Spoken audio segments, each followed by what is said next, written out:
स्वागत है आप सभी का समसामयिक घटना चक्र के इस ऑनलाइन प्लेटफॉर्म पर। मैं मोहित आप सभी का स्वागत करता हूं। आज अपने इस वीडियो में हम बात करेंगे 28 अगस्त 2025 के महत्वपूर्ण करंट अफेयर, जिसमें विभिन्न पत्रिकाओं से लिए गए जो इंपॉर्टेंट खबरें हैं वो आपके समक्ष प्रस्तुत की जाएंगी। यहाँ पर देखा जाए तो Dainik Jagran, the Hindu, Indian Express, DD news, PIB, ANI की महत्वपूर्ण खबरों पर चर्चा की जाती है।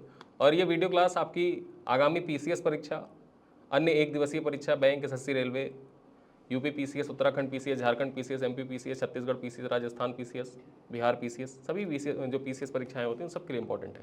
और इस क्लास की वीडियो, पीपीटी, पीडीएफ, टेस्ट इत्यादि आप प्राप्त करना चाहते हैं तो इस वीडियो के डिस्क्रिप्शन में आप जाएंगे या पिन कमेंट में आप चेक करेंगे तो वहाँ पे पिन कमेंट में आपको अगस्त महीने के पैकेज का लिंक दिख जाएगा। आइए मैं ओरली आपको बता देता हूँ कि अगस्त महीने के पैकेज में आपको मिलती क्या क्या चीज़ें हैं। यहाँ पर देखा जाए तो प्रतिदिन आपको 7:30 बजे डेली वीडियो क्लास मिल जाती है और उन्हीं वीडियो क्लास पर आधारित 10 एमसीक्यू का डेली टेस्ट होता है। ठीक है, ऐप पर हमारे जो टेस्ट है वो उपलब्ध है। साथ ही साथ क्लास की पिक्टोरियल पीपीटी आपको व्हाट्सएप ग्रुप में शेयर की जाती है प्रतिदिन देखा जाए तो जो क्लास की पीडीएफ होती है हिंदी इंग्लिश दोनों भाषाओं में शेयर की जाती है। ये तो हम डेली बेसिस पर करते हैं। मंथली बेसिस पर हम क्या करते हैं तो महीने पर देखा जाए तो महीने के एंड में पूरे महीने का जो कंपाइल पीडीएफ है वो आपको प्रोवाइड किया जाता है। और पूरे महीने कंपाइल पीडीएफ के साथ साथ में देखा जाए तो एक फुल टेस्ट होता है करंट अफेयर का, जिसमें 100 क्वेश्चन होते हैं। वहाँ पे आप पूरे महीने जो आपने तैयारी की है उस तैयारी को आप परखते हैं, अपनी तैयारी को परखते हैं, सेल्फ असेसमेंट करते हैं, कहाँ पर आप स्थिर कर रहे हैं, उन सारी चीज़ों को वहाँ पर देखते हैं, अपनी रैंक देखते हैं, आपकी रैंक क्या है। ऑल इंडिया रैंक के हिसाब से देखा जाए तो टेस्ट होता है, तो उसको आप वहाँ पर जाके अवेल कर सकते हैं। और ये सारी सुविधाएँ आपको देखा जाए तो महज 25 रुपये में आप इसको अवेल कर सकते हैं। और सबसे खास बात यह है कि अगर आपके पास वॉलेट में कुछ कॉइन है, जैसे आप घटना चक्र की किताबें खरीदते हैं तो किताबों के ऊपर आप देखते हैं कैशबैक का एक वहाँ पर क्यूआर कोड लगा होता है, स्कैन का ऑप्शन आता है। आप उसे स्कैन करें, आपके वॉलेट में कॉइन ऐड हो जाता है और उसी कॉइन को आप यहाँ इस पैकेज में यूज़ कर सकते हैं। जैसे ही आप यूज़ करेंगे तो उसका मूल्य घटकर सिर्फ 18.75 रुपये हो जाएगी, यानी कि 2 कप चाय के मूल्य से भी कम दाम में पूरे महीने करंट अफेयर की आसानी से तैयारी कर रहे हैं। ठीक है, तो ये सारी सुविधाओं का लाभ उठाने के लिए आप इस वीडियो के पिन कमेंट में जाएं, पिन कमेंट चेक करें, वहाँ पे आपको सारी जानकारी मिल जाएगी। अन्य किसी जानकारी के लिए आप हमारे हेल्पलाइन नंबर पर भी कॉल कर सकते हैं, तो वहाँ से आपको पूरी जानकारी मिल जाएगी। आइए स्टार्ट करते हैं अपने महत्वपूर्ण वीडियो को। देखा जाए सबसे पहली खबर क्या है, मुंबई क्रिकेट एसोसिएशन द्वारा सुनील गावस्कर की प्रतिमा का अनावरण।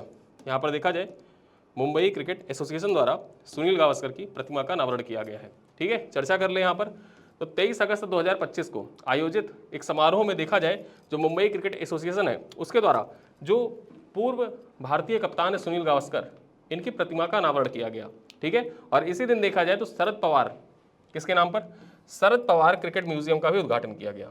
यानी कि मुंबई क्रिकेट एसोसिएशन के द्वारा शरद पवार म्यूजियम का उद्घाटन किया गया, साथ ही साथ सुनील गावस्कर की प्रतिमा का अनावरण भी किया गया है। और यहाँ पर जो प्रतिमा है ना सुनील गावस्कर की, ये कांस्य प्रतिमा है, ये पॉइंट आप याद रख सकते हैं, ये कांस्य प्रतिमा है। और 10,000 रन पूरे करने के जो विजयी शॉट था उसी पोजीशन में सुनील गावस्कर की प्रतिमा को बनाया गया है। ठीक है, चलिए आगे देखते हैं। अगली खबर क्या है, यहाँ पर जो अंतर्राष्ट्रीय नियुक्तियाँ हैं उस उद्देश्य से ये इंपॉर्टेंट हो जाता है। लिथुआनिया की नई प्रधानमंत्री के बारे में चर्चा करते हैं। ठीक है, इनकी नियुक्ति देखा जाए तो इनकी नियुक्ति संभवतः लिथुआनिया की अगली जो प्रधानमंत्री होंगी वो कौन बनेंगी, इनका नाम है इंगा रुगिनियन। ठीक है, इंगा रुगिनियन। ठीक, ये लिथुआनिया के नए प्रधानमंत्री नियुक्त करने को मंजूरी दे दी गई है। लिथुआनियाई संसद ने सोशल डेमोक्रेटिक नेता और मौजूदा सामाजिक सुरक्षा एवं श्रम मंत्री इंगा रिग्विनियन को नया प्रधानमंत्री नियुक्त करने को मंजूरी दे दी है। देखा जाए तो संसद की मंजूरी के बाद अब उनके पास राष्ट्रपति के साथ सहमति बनाकर नई कैबिनेट की सूची 15 दिनों के भीतर संसद को प्रस्तुत करने का समय है। यहाँ देखा जाए तो राष्ट्रपति के आदेश पर, ठीक है, राष्ट्रपति द्वारा देखा जाए जो आदेश है उस पर हस्ताक्षर होने के बाद वे आधिकारिक रूप से पदभार ग्रहण करेंगी। और यहाँ पर इंगा के बारे में चर्चा कर ले तो इंगा रुगिनियन जो है ये 2024 में पहली बार संसद सदस्य चुनी गई थी। ठीक है, 2024 में ही पहली बार संसद सदस्य चुनी गई थी और इससे पहले वो लिथुआनियाई ट्रेड यूनियन परिसंघ की अध्यक्ष भी रह चुकी हैं और यंगेस्ट लीडर भी हैं। तो ये अब बनेंगी लिथुआनिया की नई प्रधानमंत्री। ठीक है, चलिए आगे देखें। आयुर्वेद दिवस के बारे में चर्चा कर लेते हैं। आयुर्वेद दिवस इंपॉर्टेंट है आपके परीक्षा के लिए और संभवतः ये आपसे परीक्षा में इस बार पूछा भी जाए। ठीक है, ये आपसे यूपी पीसीएस या बीपीएससी की परीक्षा में पूछा जा सकता है आयुर्वेद दिवस से संबंधित सवाल। ठीक है। यहाँ पर देखा जाए तो भारत सरकार ने घोषणा की है कि आयुर्वेद दिवस हर साल कब मनाया जाएगा, 23 सितंबर के दिन मनाया जाएगा। अभी तक होता क्या था कि जो दीपावली के पहले हम धनतेरस मनाते हैं ना, भगवान धन्वंतरी की जयंती होती है, तो भगवान धन्वंतरी की जयंती को ही हम लोग आयुर्वेद दिवस के रूप में सेलिब्रेट करते थे। लेकिन अब भारत सरकार के द्वारा देखा जाए तो आधिकारिक रूप से एक दिन को निर्धारित कर दिया गया कि हर साल 23 सितंबर का जो दिन होगा उसको हम मनाएंगे किस रूप में, उसको हम मनाएंगे आयुर्वेद दिवस के रूप में। ठीक है, चलिए चर्चा करते हैं। यहाँ पर पहले यह धन्वंतरी जयंती पर मनाया जाता था, लेकिन 2025 से तय तिथि निर्धारित कर इसे वैश्विक कैलेंडर की पहचान दी गई है। ठीक है, अब वैश्विक कैलेंडर में एक दिन निर्धारित हो जाएगा, आयुर्वेद दिवस कब मनाया जाएगा, 23 सितंबर को हर साल मनाया जाएगा। और 2025 का इसका विषय क्या है, ये विषय ही इंपॉर्टेंट है, इसी वजह से आयुर्वेद दिवस फिर से चर्चा में आ गया। अन्यथा आयुर्वेद दिवस कब मनाया जाता था, कब मनाया जाने की घोषणा की गई, ये तो मैं पहले भी आपको पढ़ा चुका हूँ। विषय के कारण ये चर्चा में आ गया क्योंकि कल देखा जाए इसका विषय निर्धारित किया गया है। तो इसका विषय क्या होगा, Ayurveda for people and planet, Ayurveda for people and planet, ये इसका थीम होगा। और इसी थीम के कारण देखा जाए तो यह चर्चा में आ गया, पहली बार यह दिवस मनाया जा रहा है आयुर्वेद दिवस, और इसी वजह से इसका थीम महत्वपूर्ण हो जाता है। चलिए आगे देखते हैं अगली महत्वपूर्ण खबर क्या है। अगली महत्वपूर्ण खबर है, ऑस्ट्रेलिया ने ईरानी राजदूत को निष्कासित कर दिया है। ठीक है, ऑस्ट्रेलिया ने जो ईरान है, ईरान का दूतावास जो है उसको बंद करने का फैसला लिया, और साथ ही साथ ईरान में देखा जाए जो ऑस्ट्रेलिया दूतावास था उसको भी बंद कर दिया और अपने नागरिकों को भी वापस आने के लिए बोल दिया है। ठीक है, यहाँ पर देखा जाए कारण क्या है, तो ऑस्ट्रेलिया ने यहूदी विरोधी अपराधों में संलिप्तता के आरोप पर ईरानी राजदूत अहमद सादगी दूतावास के 3 कर्मचारियों को निष्कासित कर दिया है। ठीक है, देखा जाए तो प्रधानमंत्री एंथनी एल्बनीज ने बताया कि सुरक्षा एजेंसी ISIU ने ईरान द्वारा हमले के समन्वय की पुष्टि की है।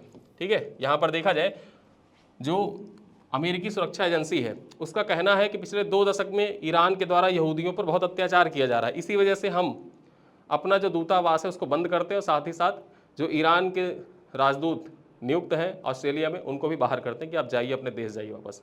ठीक है, यहाँ देखा जाए तो इसके जवाब में ऑस्ट्रेलिया ने तेहरान में अपना दूतावास बंद करने की घोषणा की है।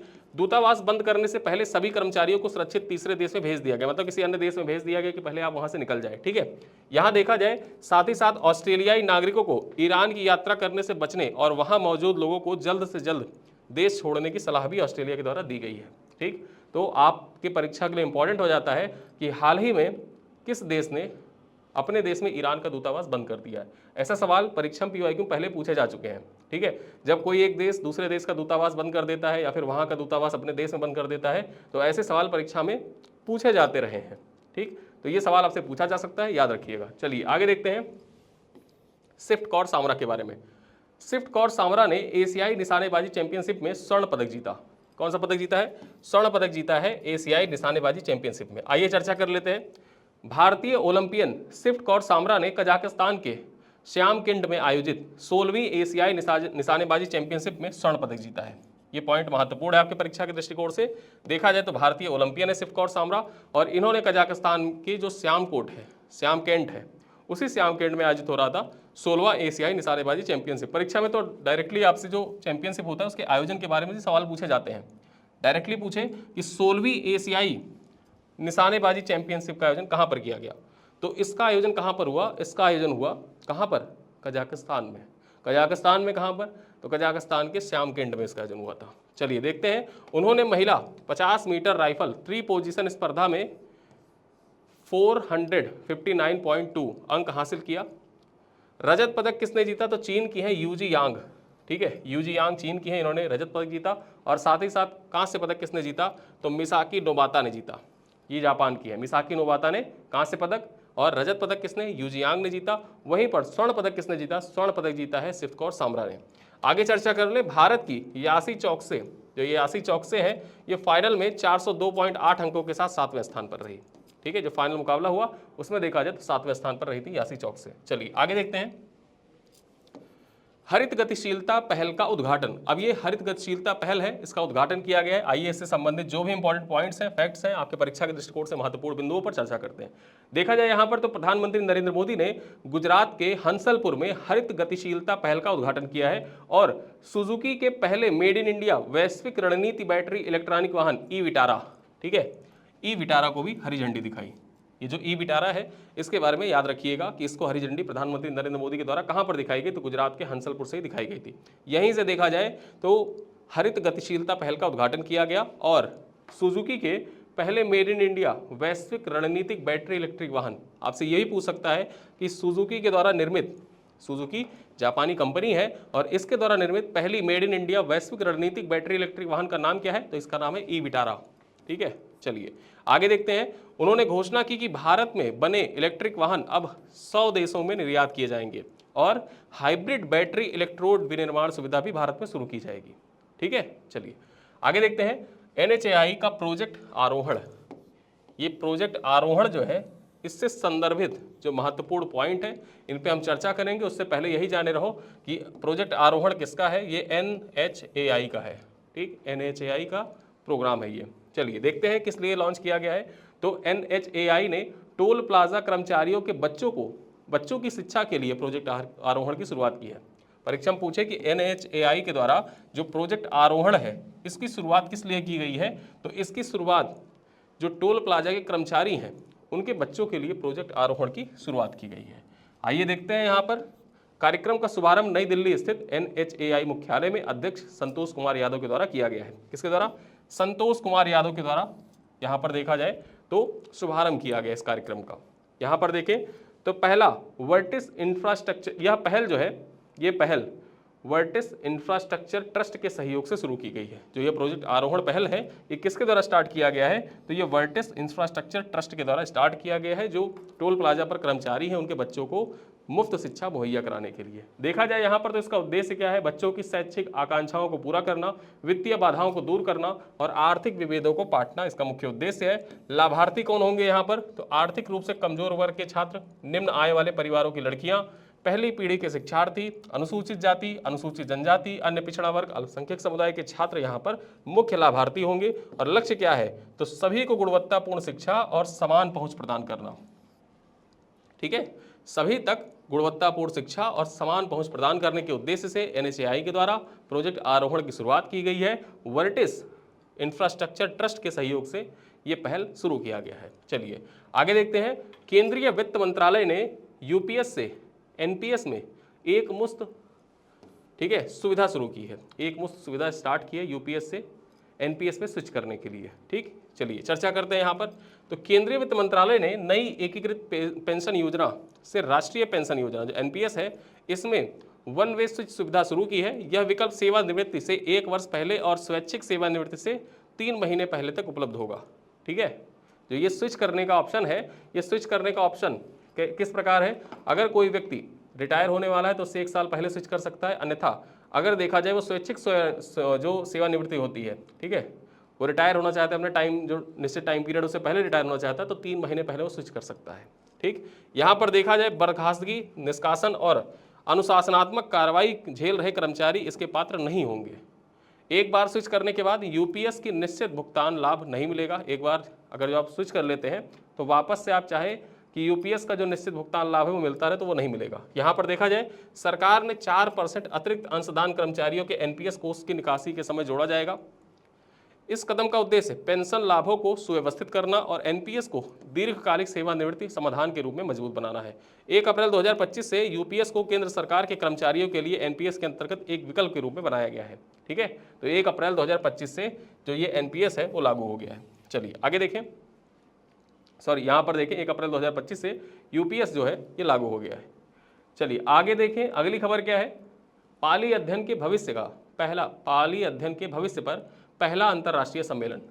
चर्चा करें यहाँ पर तो कैंडी स्थित भारतीय सहायक उच्चायोग और पेटाडोनिया विश्वविद्यालय ने मिलकर पाली अध्ययन पर एक भविष्य पर पहला अंतर्राष्ट्रीय सम्मेलन आयोजित किया गया। ठीक है, जो पाली अध्ययन के भविष्य पर पहला अंतर्राष्ट्रीय सम्मेलन का आयोजन किसके द्वारा किया गया है? तो कैंडी स्थित भारतीय जो सहायक उच्चायोग है और पेटाडेनिया विश्वविद्यालय के द्वारा मिलकर इसका आयोजन किया गया है। यहाँ पर है क्या? तो इसमें भारत, श्रीलंका तथा अन्य देशों के विद्वानों ने भाग लिया। विषय क्या था इसका? किस विषय पर इसका आयोजन किया गया? तो पाली की विरासत और समकालीन महत्व, ये इसका विषय था। इसी विषय पर देखा जाए तो ये पाली अध्ययन के भविष्य पर पहला अंतर्राष्ट्रीय सम्मेलन आयोजित हुआ था। ठीक है, चलिए आगे चलते हैं। बहुपक्षीय सैन्य अभ्यास ब्राइट स्टार 2025। ये ब्राइट स्टार 2025 के बारे में महत्वपूर्ण पॉइंट्स जो भी हैं आइए उन पर चर्चा करते हैं। द हिंदू की खबर है। देखा जाए तो भारतीय सशस्त्र बलों और मुख्यालय इंटीग्रेटेड डिफेंस स्टाफ के 700 से अधिक जवान 28 अगस्त से 10 सितंबर 2025 तक होने वाले बहुपक्षीय सैन्य अभ्यास ब्राइट स्टार 2025 में हिस्सा लेंगे। यहां देखा जाए तो मिस्र और अमेरिका द्वारा 1980 से आयोजित यह द्विवार्षिक अभ्यास क्षेत्र का सबसे बड़ा त्रिसेवा सैन्य अभ्यास है। ठीक है, इसमें भारतीय थल सेना, नौसेना, वायुसेना द्वारा live firing, command post exercise, लघु प्रशिक्षण अभ्यास और विशेषज्ञों की बातचीत भी यहाँ पर सम्मिलित होगी। ठीक है, भारत की भागीदारी न केवल उसकी संचालन क्षमताओं और आधुनिक युद्ध कौशल को प्रदर्शित करेगा, बल्कि मित्र देशों के साथ संयुक्तता, पारस्परिक सहयोग और क्षेत्रीय शांति स्थिरता के प्रति भी प्रतिबद्धता को और मजबूती प्रदान करेगा। ठीक है, तो इस वजह से यहाँ पर देखा जाए परीक्षा में आपसे पूछ सकता है ब्राइट स्टार के बारे में, तो ये आप जाने रहिए। ठीक है, ब्राइट स्टार अभ्यास किस किस के बीच में होता है और ब्राइट स्टार 2025 कब से कब तक होगा, तो ये 28 अगस्त से स्टार्ट होगा, 10 सितंबर तक चलेगा। चलिए आगे देखें, कारगिल में सहकारी कार्यालय और शोरूम का उद्घाटन। सहकारी कार्यालय और शोरूम का उद्घाटन किया गया है लद्दाख के जो एलजी हैं उनके द्वारा। यहाँ पर देखा जाए तो लद्दाख में अंतर्राष्ट्रीय सहकारी वर्ष 2025 के उपलक्ष्य में उपराज्यपाल कविंद्र गुप्ता ने कारगिल में नए deputy registrar cooperative office complex और कैफेटेरिया कम शोरूम का उद्घाटन किया है। ठीक है, तो आपसे परीक्षा में पूछा जा सकता है कि सहकारी कार्यालय और शोरूम का उद्घाटन निम्नलिखित में से किस स्थान पर किया गया। कारगिल में किया गया, और कारगिल कहाँ पड़ता है, लद्दाख में पड़ता है, और इसका उद्घाटन किसने किया, तो उपराज्यपाल कविंद्र गुप्ता ने। परीक्षा से डायरेक्टली भी पूछ सकता है कि लद्दाख के उपराज्यपाल का नाम क्या है, तो लद्दाख के उपराज्यपाल का नाम है कविंद्र गुप्ता। चलिए आगे देखते हैं, ऑफिस कॉम्प्लेक्स जो है ये 2.24 करोड़ की लागत से 1.5 साल में पूरा हुआ है, जो सहकारी क्षेत्र को और मजबूत करेगा। कैफेटेरिया कम शोरूम जो है ये 1.45 करोड़ रुपए की लागत से बना हुआ है, और इसमें खुबानी तथा अन्य सहकारी उत्पादकों को बढ़ावा मिलेगा। ठीक है, जो खुबानी होती है और साथ ही साथ जो अन्य सहकारी उत्पाद हैं उनको बढ़ावा मिलेगा इस कैफेटेरिया कम शोरूम से। ठीक है, चलिए आगे देखें, ओमान का नया गोल्डन वीजा कार्यक्रम। ओमान के द्वारा नया गोल्डन वीजा कार्यक्रम शुरू किया गया है। आइए देखते हैं क्या है ये।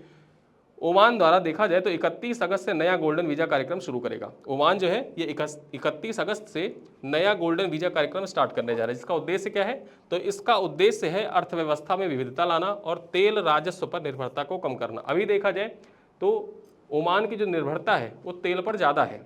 ठीक है, जितने भी खाड़ी देश हैं तो तेल पर ज़्यादा निर्भर हैं, लेकिन यहाँ पर देखा जाए जो ये गोल्डन वीजा प्रोग्राम है, इस गोल्डन वीजा प्रोग्राम के तहत क्या है कि यहाँ पर जो अर्थव्यवस्था है इसमें विविधता लाई जाएगी और जो तेल राजस्व है इस पर निर्भरता को कम किया जाएगा। देखा जाए तो कार्यक्रम के तहत विदेशी निवेशक, उद्यमी, सेवानिवृत्त लोग और कुशल पेशेवर 5 से 10 साल का नवीकरणीय निवास परमिट ले सकेंगे। देखा जाए तो धारक और उनके परिवार बिना स्थानीय प्रायोजक के ओमान में रहने, काम करने और पढ़ने में यहाँ पर सम्मिलित हो सकेंगे। ठीक है, बिना देखा जाए बिना स्थानीय प्रायोजक के जो लोग हैं वो कुछ मूल्य पे करके, जो गोल्डन वीजा प्रोग्राम है इसके तहत देखा जाए तो 5 या 10 साल का नवीकरणीय निवास होगा, और यहाँ पर रहने, काम करने, व्यापार करने, पढ़ने इत्यादि के लिए ओमान में लोग रह सकते हैं। इससे होगा क्या कि जो तेल राजस्व है, तेल राजस्व पर ओमान की निर्भरता धीरे धीरे कम होगी, क्योंकि जैसा आप सब जानते हैं कि धीरे धीरे नवीकरणीय ऊर्जा का विकास हो रहा है, और नवीकरणीय ऊर्जा का जैसे जैसे विकास होगा उसी प्रकार देखा जाए जो फॉसल फ्यूल है या जो ईंधन है उन पर निर्भरता, जो अनवीकरणीय स्रोत है उन पर निर्भरता कम होगी, तो तेल पर निर्भरता भी धीरे धीरे कम होगी। और जैसे जैसे तेल पर निर्भरता कम होगी तो इनको वैरायटी चाहिए ही, अपने देश की ग्रोथ जो है उसको वैसे ही बरकरार रखने के लिए वैरायटी चाहिए होगी कि किस प्रकार से लोगों को आकर्षित किया जाए। तो इसी वजह से देखा जाए तो ओमान के द्वारा गोल्डन वीजा प्रोग्राम स्टार्ट किया गया। परीक्षाओं से पूछ सकता है कि हाल ही में किस खाड़ी देश ने गोल्डन वीजा प्रोग्राम शुरू किया है, तो ओमान के द्वारा गोल्डन वीजा प्रोग्राम स्टार्ट किया गया है। ठीक है, तो आज की देखा जाए क्लास में हम लोग यहीं तक चर्चा करते हैं। जो आज की महत्वपूर्ण खबरें थी उन पर हमने चर्चा की। ये क्लास आपकी परीक्षा के दृष्टिकोण से बहुत महत्वपूर्ण है। आज प्रश्नों का, हालांकि यहाँ पर देखा जाए तो आज आपसे MCQ जो प्रश्न पूछने थे वो प्रश्न मैं नहीं पूछ पाया हूँ, लेकिन फिर भी मैं आपसे कुछ सवाल पूछता हूँ ओरली, इनके जवाब आप कमेंट बॉक्स में दीजिएगा। पहला सवाल आपसे ये है कि देखा जाए तो विश्व महासागर दिवस कब मनाया जाता है, आप इसका जवाब दें। साथ ही साथ जो राष्ट्रीय विज्ञान दिवस है, राष्ट्रीय विज्ञान दिवस कब मनाया जाता है, और राष्ट्रीय अंतरिक्ष दिवस कब मनाया जाता है, और एक दिवस और है जनजातीय गौरव दिवस। ये 4 दिवस मैंने आपसे पूछे हैं। इन 4 दिवस के जो उत्तर हैं वो आप कमेंट बॉक्स में लिख कर बताएंगे। ठीक है, तो इसी वीडियो के साथ यहीं पर होती है वीडियो समाप्त, और इन्हीं सब बातों के साथ मैं करता हूँ इस वीडियो को समाप्त। मिलते हैं अगली क्लास में, तब तक के लिए धन्यवाद।